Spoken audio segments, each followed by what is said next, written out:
Bonjour tout le monde. Commence bien ça. Ravi d'être avec vous. J'aime bien, je vois qu'il y a des bons élèves qui savent bien se mettre au fond de la classe. Salut les gens loin. On va parler ensemble sur la meilleure heure de conf, là, parce que vous n'avez pas faim, vous n'avez pas soif, vous n'avez pas envie de fumer. On va essayer de faire ça un petit peu fun, un petit peu rythmé. On va pas beaucoup parler de SEO aujourd'hui, on va parler de comment on le vend.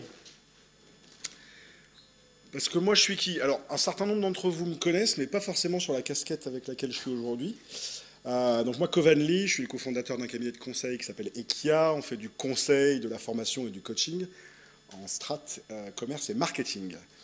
En fait vous me connaissez par mes petits copains d'eau de Switch, puisque ça fait 5 ans je pense que je suis dans beaucoup d'événements SEO pour représenter ce petit hébergeur.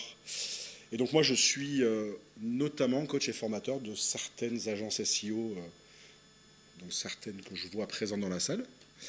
Et je suis aussi un client SEO pour ma boîte, d'où le fait de parler aujourd'hui. Dans la salle, qui c'est qui doit vendre ses prestats? Bon, a priori vous êtes plutôt au bon endroit, c'est cool. Qui c'est qui vend du produit?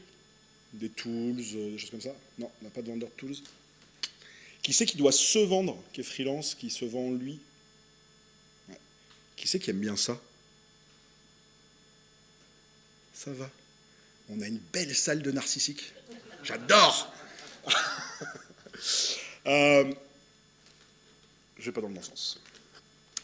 Aujourd'hui, on va parler un peu de comportement d'achat, parce que quand on parle de vente, il y a quand même une réalité, c'est qu'il y a un petit outil que certains d'entre vous connaissent plus ou moins, qui s'appelle Google, qui fait qu'on vend de moins en moins au final, et on fait de plus en plus acheter, d'où le titre de la conf, de se dire, est-ce qu'on doit continuer à vraiment vendre de la prestation SEO, ou est-ce qu'on devient un espèce de facilitateur d'achat?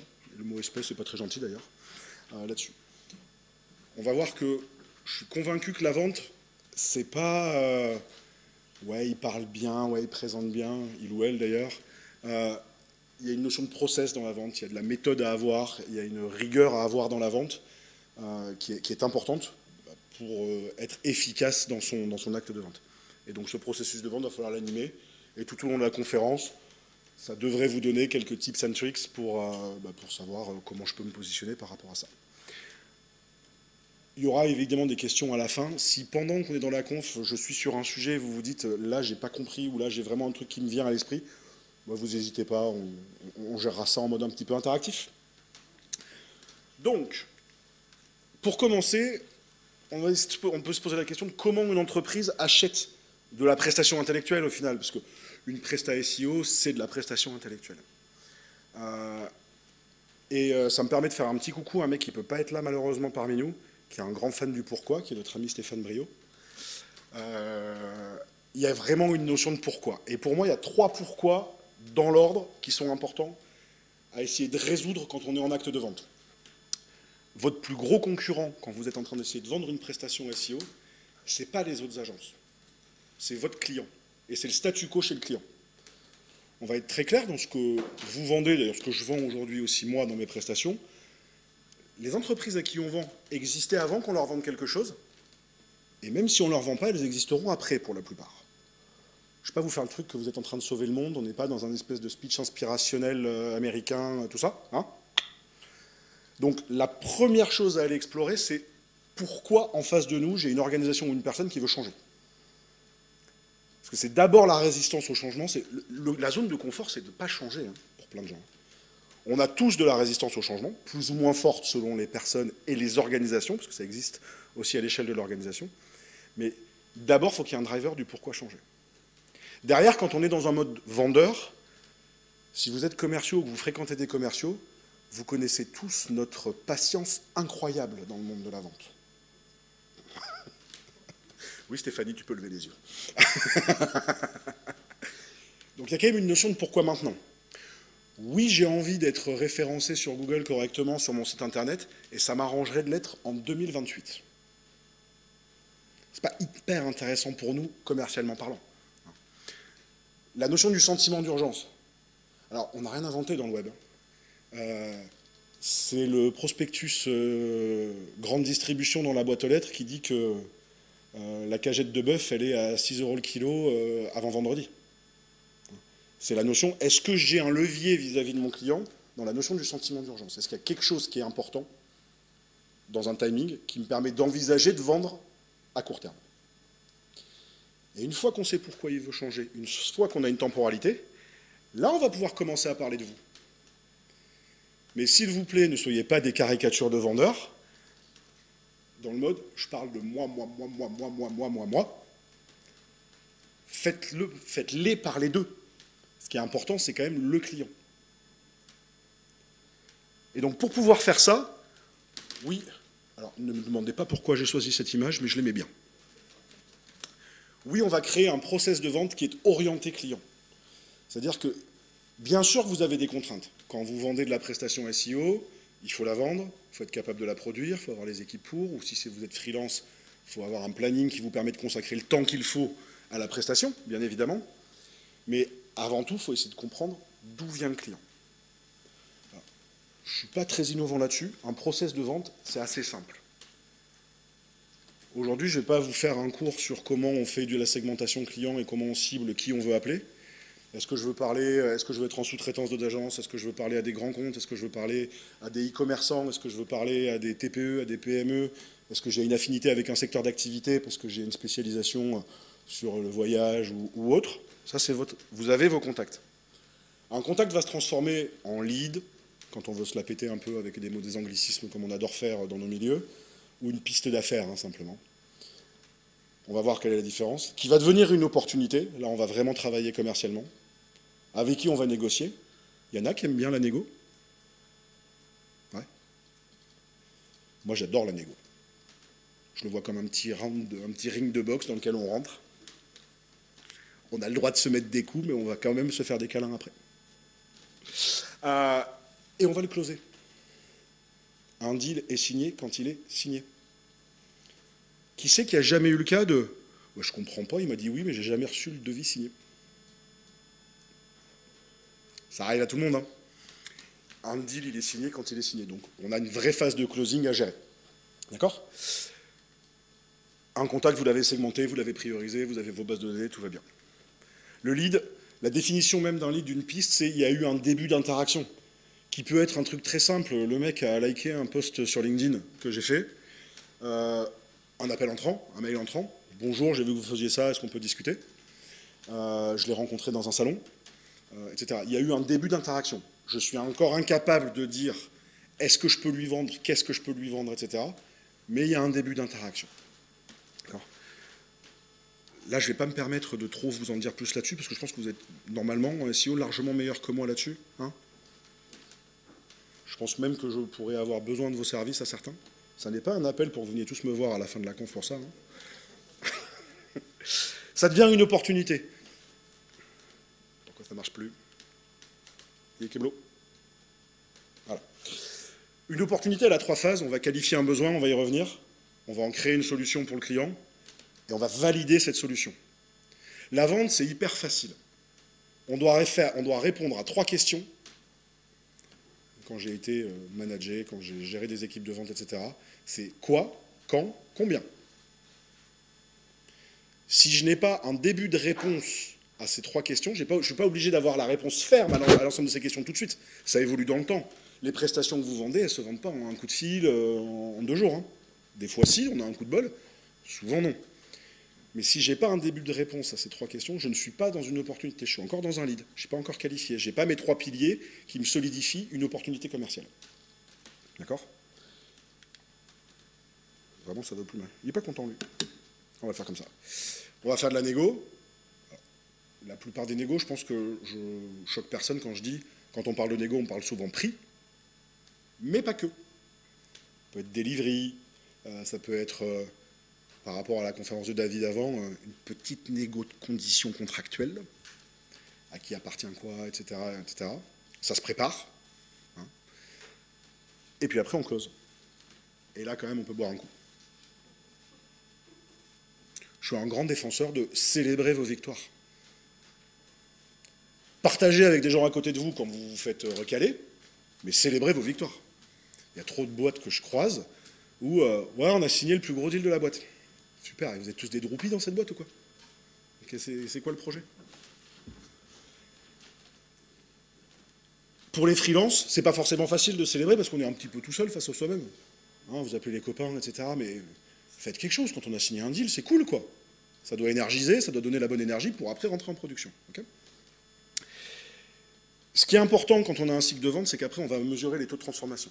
Ça, c'est dans la notion de performance commerciale, c'est absolument clé, à mon avis. Il y a le taux de transformation global, celui qui fait nombre de contacts, nombre de clients que je signe. Mais après, je veux avoir des taux de transfo entre chaque étape. Parce que j'ai besoin de savoir où est-ce que je pêche. Et comme tout indicateur, il a d'intérêt à plusieurs niveaux. Si vous êtes dans des organisations où il y a plusieurs commerciaux, ça permet de voir qui fait quoi. Non pas pour aller voir un commercial en mode livre de management, édition 1972, t'es un gros nul.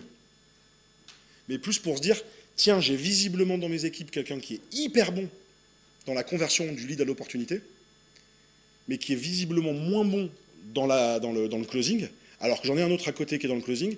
Et dans ce cas-là, dans l'aspect managérial, je peux aussi aller travailler sur du partage de bonnes pratiques, de comprendre qui fait quoi, comment, pour essayer d'amener tout le monde dans une zone de performance.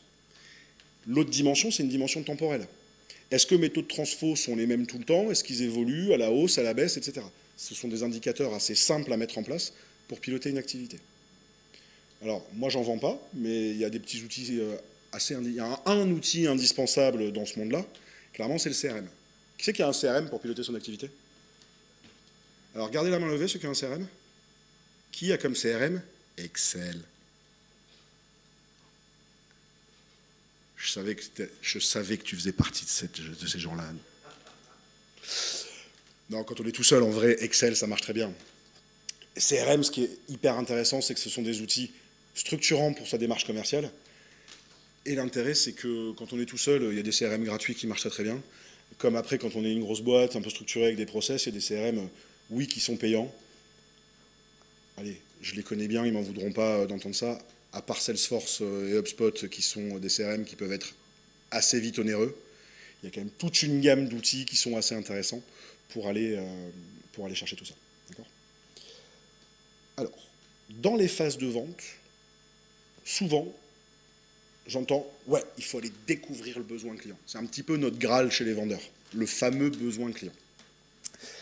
Ça veut un peu tout et rien dire, c'est-à-dire découvrir le besoin client. Donc on va essayer de se poser les questions de comment on y va. Première chose, quand on vend, et c'est votre cas normalement la plupart en B2B, il va déjà falloir identifier les interlocuteurs que nous avons. Moi, je les regroupe en 3 catégories assez vastes. J'ai des décideurs, j'ai des influenceurs de mon deal, et j'ai des bloqueurs. Et quand vous êtes dans une démarche de vente, vous accrochez un chef de projet SEO chez un annonceur qui vous dit « non, j'ai pas besoin », ça ne veut pas dire qu'il faut le prendre comme un non. Lui, dans sa fonction, n'a pas forcément besoin, mais est-ce que c'est la bonne personne? Je suis une plateforme de lien, je veux vendre du lien, j'accroche un consultant SEO parce qu'il a téléchargé mon livre blanc, etc. Puis il me dit, non, mais je regardais, en fait, nous, on n'en a pas besoin. Mais en fait, si vous n'allez pas assez loin dans votre qualification, vous ne découvrirez peut-être pas qu'en fait, ce n'est pas sa responsabilité, le lien. Et qu'il y a un traffic manager à côté qui, lui, a cette responsabilité et que peut-être il en a besoin. Donc il y a déjà cette notion de vente un peu plus complexe quand j'ai des multiples interlocuteurs. Il faut les identifier. Il y en a qui ne sont pas toujours faciles, notamment certains décideurs, à aller chercher. Parce que plus la boîte est grosse, plus il y a des strates et qu'il faut montrer patte blanche pour monter d'un grade, etc. Utilisez les interlocuteurs que vous avez, avec qui vous vous entendez bien. Moi, j'appelle ça un Fox. C'est le copain qu'on se fait chez le prospect le client. La personne avec qui on a un fit qui se crée, notre champion aussi, on appelle ça, celui avec qui on sent qu'il va pouvoir nous emmener quelque part. Et avec qui je peux dire, écoute, là j'entends plein de choses, j'ai l'impression que si je ne rencontre pas ta directrice marketing, on ne va pas avancer. Comment on y va ensemble? Le pire qui puisse se passer, c'est qu'ils vous disent, ben non, on n'ira pas ensemble en fait. Il va falloir que moi j'y aille seul. Mais dans ce cas-là, vous allez le préparer à porter le bon discours pour vous. Après, il y a toujours la problématique de la déperdition du discours, etc. Si vous arrivez à rester maître de votre cycle de vente, c'est mieux. Des fois, on ne peut pas. Donc c'est le premier niveau déjà, c'est de savoir à qui je parle et s'intéresser à la personne. Alors pas en mode le commercial, vous savez, qui vous fait un grand sourire comme ça. Comment s'est passé le week-end, hein? Hyper hypocrite, il n'en a rien à faire. Lui, ce qu'il veut savoir, c'est si vous allez lui donner 10 ou 15 000. Soyez sincère dans votre démarche. Je vous assure, ça marche vachement mieux. Alors là, attention, on va rentrer dans les 3 slides du Mordor de ma présentation. Nous allons parler dans les besoins de la notion de hiérarchie des besoins. Il y a une dame qui s'appelle Michelle Bunn, qui est une chercheuse en marketing, qui a formalisé, il y a assez longtemps, parce que c'est de 93 son étude, mais je trouve toujours extrêmement valable, la hiérarchie des besoins, avec 2 grandes catégories, les besoins explicites et les besoins implicites. Et du coup, elle l'a transcrit en comportement d'achat. Dans les achats explicites, du coup, il y a les achats de mode de compulsion. Je pense que c'est assez clair par son appellation. Il y a les achats de routine à faible priorité. Je suis un e-commerçant, j'ai besoin d'avoir des consultants SEO parce que moi j'ai une équipe, mais j'ai pas assez de monde et j'ai besoin d'avoir du monde avec moi. Et puis je tourne. Un coup, je travaille avec... allez, on va nommer des copains. Je travaille avec Noise. Puis après, quand même, je travaille avec Cozy. Puis après, je vais avec 410, etc. etc. J'en ai mis fait 3. Je suis bon pour le CSA. Après, il y a des achats qu'on appelle les achats faiblement modifiés. C'est des achats où c'est un petit peu différent de ce que j'ai l'habitude de faire, mais je le comprends où je vais en tant que client. Et après, il y a les achats implicites. J'ai un nouvel objectif. Je vais faire quelque chose de complètement différent dans ma boîte.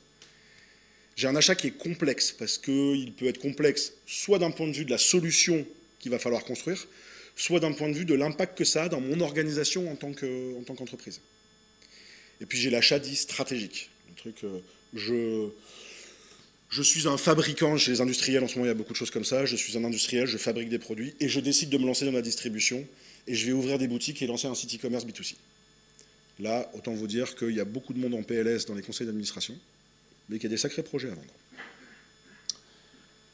Attention, ça n'était que le début du Mordor. Là là là! Ouais, désolé, j'ai réfléchi comment on pouvait faire une slide un peu sympa, mais j'ai pas réussi.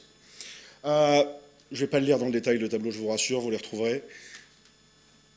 La démarche qu'il faut comprendre dans la hiérarchie du besoin, c'est du coup comment ça nous amène à une posture de vente. C'est juste ça qui est intéressant, c'est l'avant-dernière ligne. Quand je suis dans un achat de mode compulsion, alors j'ai mis des exemples, je rappelle que je ne suis pas SEO. Volontairement, j'ai mis des choses qui peuvent être très très discutables, parce que ça va aussi dépendre du client. Dans le monde de la rédaction, en ce moment, mon fil Twitter ne me parle que de rédaction IA versus pas IA, machin, nanana, nanana. Vous avez des débats absolument passionnants sur le sujet. Et ça peut être un effet de mode, une mode qui se dit, bah, je vais essayer. Un achat très compulsif. Et là, du coup, ma posture de vendeur, c'est d'être démonstrateur. Je te montre à quoi ça ressemble. Ton besoin, il est clair, il est exprimé. J'ai juste besoin de te mettre une solution en face. C'est une vente assez simple. Pas besoin d'être très pointu dans sa démarche commerciale pour arriver à le faire. La faible priorité, j'ai mis l'exemple de, bah oui, je dois un peu renouveler mes backlinks. Hein, je dois changer un petit peu la donne de ce que j'avais, etc. Là, je vais être vraiment dans un démarcheur. J'ai un besoin latent. J'ai une idée de ce que c'est, parce qu'en fait, j'en ai déjà fait. Bon, je vais avoir besoin de quelqu'un qui me rassure, mais je vais pouvoir y aller. Le faiblement modifié, j'ai pris un exemple, même après coup, je trouve qu'il n'est pas forcément très pertinent. Mais on va le garder. Je veux développer du community management. Là, je vais avoir un besoin très, très, très fortement exprimé. Je peux même être capable de sortir un cahier des charges. Et moi, en tant que vendeur, je dois répondre au cahier des charges. Mais en fait, répondre à un cahier des charges, c'est une posture de vendeur. Je dis télévendeur, c'est juste que je n'ai pas besoin de créer une relation très approfondie avec ce client pour être en capacité de répondre. Il y en a qui ont déjà répondu à des appels d'offres publics. Et vous êtes encore là. Bravo! C'est très froid comme vente. On n'a pas accès aux gens. Quand on appelle pour discuter, on dit « Ah non, on est en procédure d'appel d'offres, on ne peut pas parler. » Je ne peux pas le dire devant la caméra. Il y a cette difficulté-là aussi, effectivement. Mais donc là, on est sur une relation très froide, un besoin exprimé, on répond. Okay. Après, il y a les ventes implicites, où là, en fait, le point commun, c'est que je n'ai pas de besoin exprimé. voire je n'ai pas de besoin. Je décide d'adresser, j'ai envie d'aller adresser une nouvelle audience, par exemple, dans mon business. Ça ne veut pas dire que j'ai un besoin, je ne sais pas ce que je veux faire en fait, quel type de solution. L'objectif d'adresser une nouvelle audience pour une entreprise, il y a plein de moyens de répondre. J'ai comme dans l'idée que dans la salle, il y a pas mal de monde qui vont me dire que le SEO sert à quelque chose. Mais on pourrait se dire, et pas forcément. Ça n'est pas la seule voie que je peux explorer en tant qu'utilisateur. D'accord ? Donc là, va vraiment falloir travailler, accompagner, passer du temps pour identifier les motivations. Vous voulez aller chercher une nouvelle audience, mais déjà, reclin d'œil à Stéphane, pourquoi ? Créer le besoin. Et j'aime bien, ça c'est un truc que j'aime bien, c'est avec les clients, c'est qu'est-ce qui se passe si vous ne faites rien ? Je trouve que c'est une façon de raisonner qui est toujours intéressante. Vous savez, on dit souvent les gens raisonnent le verre à moitié vide ou à moitié plein. Et donc, quand on est face à quelqu'un qui raisonne le verre à moitié vide, le faire travailler par élimination sur les conséquences négatives, ça marche assez bien en fait. Donc quand on ne sait pas forcément qui on a en face de nous, on peut tester les deux et voir à quelle approche la personne mord le plus. D'accord ? Et donc là, on vient vraiment un vendeur assez classique. On fait du négoce, c'est aussi ce qu'on appelle la posture de courtage. L'achat complexe, là, on commence à devenir un technico-commercial. Et en fait, ces deux dernières catégories vont être probablement les plus fréquentes que vous allez avoir en tant que vendeur de prestations intellectuelles. Le même besoin peut être dans une des 6 cases, en fait, parce que ça dépend vraiment du profil du client, d'accord ? Et le point important, c'est de se dire, voilà, est-ce que j'ai un besoin exprimé ? Est-ce que j'en ai un qui n'est pas exprimé ? Et si j'en ai un qui n'est pas exprimé, à quel point je dois devenir ce vendeur conseil, ce prescripteur ? Alors, je le mets en anglais, non pas pour me la péter, même si j'aime un peu ça, mais le Trusted Advisor, c'est parce qu'en français, ça fait le conseiller de confiance. Et là, fermez les yeux, vous voyez tous le vendeur d'Arty à la veste rouge. Donc, c'est pas classe. J'ai rien contre les vendeurs d'Arty, si vous nous entendez. La différence entre aussi les achats explicites et les achats implicites, c'est que très souvent, vos prospects, vos clients, sont assez facilement capables, dans les 3 premiers, de vous exprimer qui est votre concurrence. Ce qui est moins le cas là. Parce que comme le besoin n'est pas exprimé, il est latent, il est beaucoup plus diffus, pour lui, potentiellement, c'est beaucoup plus difficile de vous identifier une concurrence. On va dire, oui, si, j'ai appelé d'autres agences, mais c'est pas forcément si facile que ça pour lui. Donc on est moins à l'aise là-dessus. Et c'est dans ces cas-là que la plus grosse concurrence, c'est le statu quo du client. Clairement. Ok ? Ça va, ça s'est bien passé le Mordor ? Cool. Une petite stat, avec un nombre qui me plaît bien, parce que moi je revendique mon appartenance au Tarn-et-Garonne, donc le département 82 de la France. Merci Critéo. 82% des gens, que ce soit B2C ou B2B, se sont renseignés avant de contacter un vendeur d'une prestation ou d'un produit ou d'une solution. Vous en êtes en partie partenaire, responsable quand je vous aime pas, que je fais une recherche produit et que je tombe sur vos comparateurs. Aujourd'hui, voilà, le changement majeur qu'on a eu sur ces 15 dernières années dans les comportements d'achat, et ce qui me fait dire que nous sommes de moins en moins dans une posture de vente, mais de plus en plus dans une posture de facilitateur d'achat, c'est ça, c'est aujourd'hui, quel que soit le problème qu'on a, Google peut avoir un début de réponse. Qui c'est qu'il y a des médecins dans sa famille ? Ouais, je vois tes yeux et tu vois où je vais. Hein ? Le patient qui arrive, alors, docteur, je suis allé sur Doctissimo, et j'ai mal au petit doigt gauche, et j'ai une plaque sur la cuisse droite, donc je pense que j'ai un cancer généralisé. Et il faut vraiment me sauver. J'en rigole, mais c'est vachement compliqué pour les médecins aujourd'hui. Qu'est-ce que ça veut dire, ce 82% des gens vont se renseigner avant d'acheter ? Ça veut dire qu'ils ont un point de départ. C'est là qu'on devient des facilitateurs d'achat. Et que si nous, en tant que vendeurs, on ne va pas chercher ce point de départ, on peut se croiser.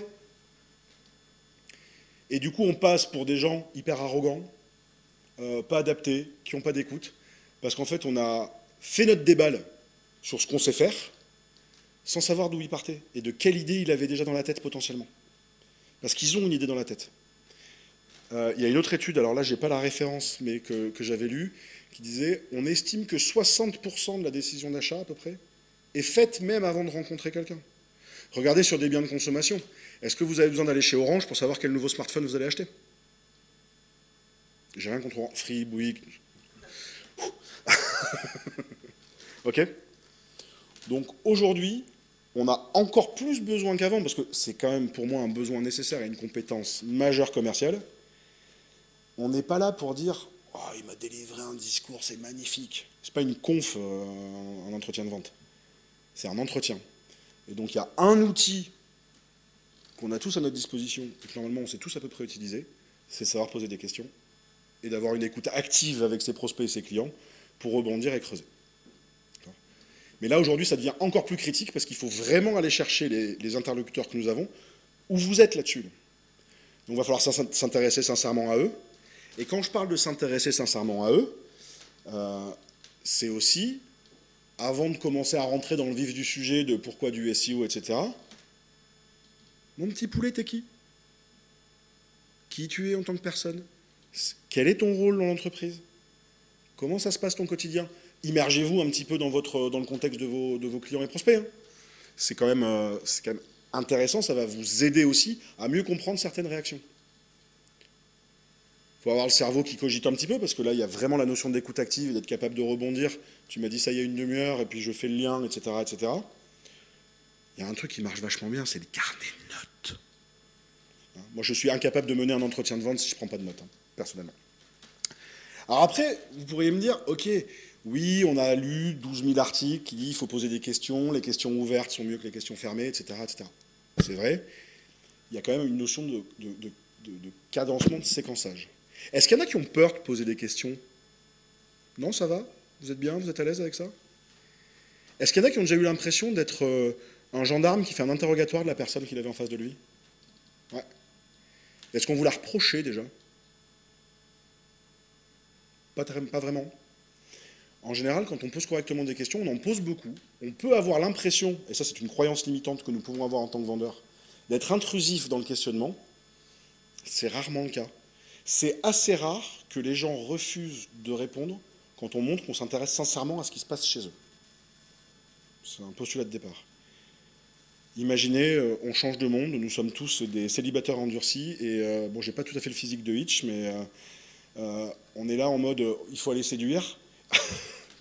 Est-ce qu'on va y aller en disant, moi je suis Covenly, et je suis quand même le mec le plus génial du monde? Ce qui est vrai. Merci. Où est-ce qu'on va y aller? Salut, t'es qui? On va s'intéresser à la personne. Et quand on vient s'intéresser à vous, bah oui, vous engagez de la relation. On crée de la relation. Donc, ne vous bridez pas sur les questions, c'est ça que je veux dire. Je vais vous donner un petit canevas de questions, moi, c'est une trame que j'aime bien. Vous savez, dans la vente, on aime bien faire l'entonnoir. On part toujours de la situation. Aujourd'hui, votre boîte, elle en est où? Comment ça se passe? Chiffre d'affaires, etc., etc., vos canaux d'acquisition. Description, un mode descriptif dans un premier temps. On va être à l'écoute de ce qu'on appelle les signaux faibles. On va être à l'écoute de ce qu'on appelle les signaux faibles aussi à ce moment-là. Tiens, là j'entends qu'il y a quelque chose où ça vaut peut-être le coup de creuser. Et donc là, on va aller poser des questions de problème. Moi j'aime bien parler du problème. On ne va pas tourner autour du pot. Est-ce que c'est vraiment facile? Non. J'entends que là ça a l'air un petit peu compliqué.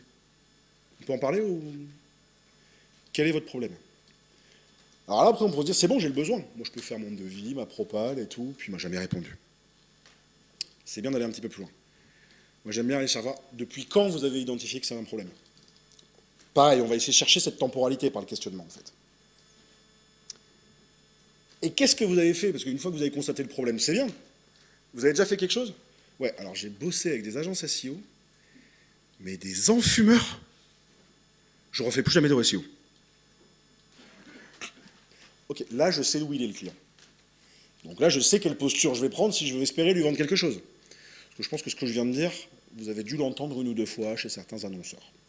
Malheureusement, dans tous les métiers, il y a des gens qui ne nous aident pas à vendre. Et là, on va commencer, alors, si vous êtes croyant, vous priez, sinon vous faites un tour autour de vous, la danse de la pluie, tout ce que vous voulez. Pour quel résultat? Et là, alors, normalement, si vous êtes là en face de lui, de la personne, ou si la personne vous a contacté, A priori, les résultats, ils n'ont pas été complètement satisfaisants, sinon vous ne seriez plus là.